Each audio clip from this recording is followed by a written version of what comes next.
It's like your pancreas is on vacation. Imagine if the control center of your body's sugar management decided to take a break. That's essentially what happens with diabetes. Okay, people, let's talk about diabetes.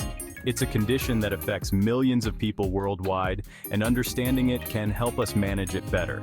It's like that friend who never knows when to leave a party. It just hangs around, uninvited. Diabetes can be persistent and intrusive, affecting your daily life in many ways. Basically, it's all about your blood sugar, aka glucose. Glucose is crucial for your body's energy, but it needs to be regulated properly. Glucose is like the fuel your body uses to function, and it comes from the food you eat. Every time you eat, your body breaks down the food into glucose, which then enters your bloodstream.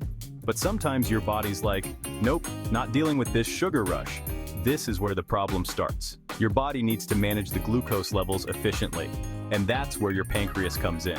The pancreas plays a key role in managing your blood sugar levels. The pancreas is supposed to produce insulin, which is like a bouncer that helps glucose get into your cells to give you energy.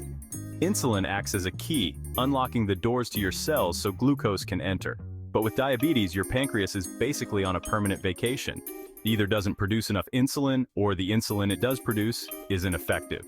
Either it's not making enough insulin, like seriously not even a drop, which is common in type 1 diabetes, or the insulin it does make is like, man, I don't feel like working today. This is often the case in type 2 diabetes where the body becomes resistant to insulin, so all that glucose just chills in your bloodstream, feeling awkward and causing all sorts of problems.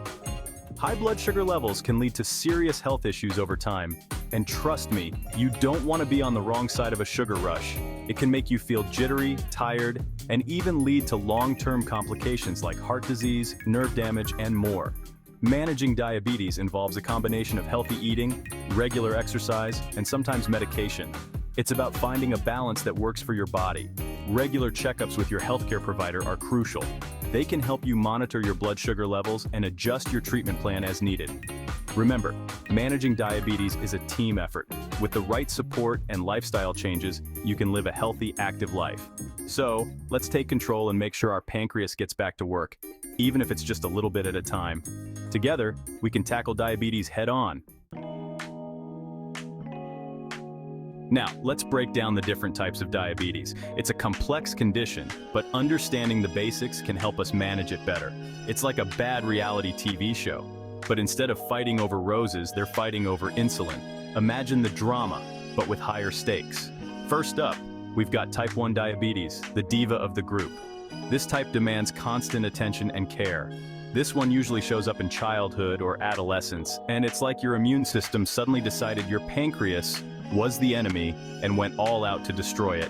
It's an autoimmune condition, meaning the body mistakenly attacks itself. So people with type 1 diabetes need insulin injections or an insulin pump to, actually stay alive. Without insulin, their bodies can't process glucose, leading to serious health issues. No biggie, just a minor detail. But really, it's a lifelong commitment to managing blood sugar levels. Next, we have type 2 diabetes, the more common but still annoying older sibling. This type is often linked to lifestyle factors like diet and exercise. This one usually develops later in life, and it's like your body just stopped caring about insulin. Your cells become resistant to insulin, making it harder to keep blood sugar levels in check. It's like your cells are wearing noise-canceling headphones and ignoring insulin's every word. This resistance can lead to higher blood sugar levels and various health complications. Finally, there's gestational diabetes, which is like the surprise guest who shows up during pregnancy. It's a temporary condition, but requires careful monitoring. It's caused by those pesky pregnancy hormones messing with your body's insulin production. These hormones can make your cells less responsive to insulin.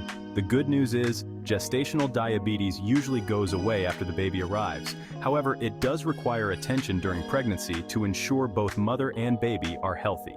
The bad news? It increases your risk of developing type 2 diabetes later on. Life's a gamble, people. So, it's important to maintain a healthy lifestyle even after pregnancy to reduce this risk. Whether it's type 1, type 2, or gestational diabetes, managing the condition involves a combination of medication, diet, and exercise.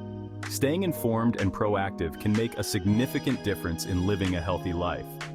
Support from healthcare professionals, family, and community can also play a crucial role. Sharing experiences and tips can help navigate the challenges of diabetes. Regular checkups and monitoring are essential to keep diabetes under control. Remember, knowledge is power when it comes to managing your health. With the right approach, people with diabetes can lead full, active lives. It's all about balance and making informed choices. Now, let's talk about those sneaky diabetes symptoms. They can be subtle, like that friend who's secretly judging your outfit but pretending to be supportive. One major red flag is feeling thirsty all the time, like you just ran a marathon through the Sahara Desert, and all that liquid you're guzzling down has to go somewhere, right? Cue the next symptom, peeing like a racehorse. Seriously, you might as well just set up camp in the bathroom. Other symptoms include feeling tired all the time, even after a 12-hour Netflix binge, unexplained weight loss, not the good kind, blurred vision, like you're watching a shaky cam movie, and slow healing sores or cuts. Ew. If you're experiencing any of these symptoms, especially if they're coming on strong and fast, it's time to ditch WebMD and call your doctor like yesterday. Section 4. Taming the diabetes beast pills, potions, and lifestyle makeovers. So, you've been diagnosed with diabetes. Don't freak out. It's not the end of the world. It just means you need to make some changes, like finally committing to that New Year's resolution you abandoned in February. Treatment for diabetes involves a combination of medication and lifestyle changes. For type 1 diabetes, insulin is non-negotiable. It's like rent. You gotta pay it to keep a roof over your head, or, in this case, glucose in your cells. Type 2 diabetes, on the other hand, might involve pills that help your body use insulin better or increase insulin production. And then there's the whole lifestyle makeover thing. Think of it like a dating app bio for your health. Must enjoy regular exercise, healthy eating, and saying no to sugary drinks. It might sound boring, but trust me, your body will thank you for swiping right on a healthier lifestyle. Section 5. Keeping diabetes on lockdown. Why it's way more fun than it sounds. Managing diabetes is all about keeping your blood sugar levels in check, like a hawk eyeing its prey. Or maybe more like a responsible adult checking their bank account. This means regularly checking your blood sugar levels with a glucose meter. It's not as scary as it sounds, I promise. Taking your medication as prescribed, set those phone reminders, and making healthy choices most of the time. We're talking about balance, people, not deprivation.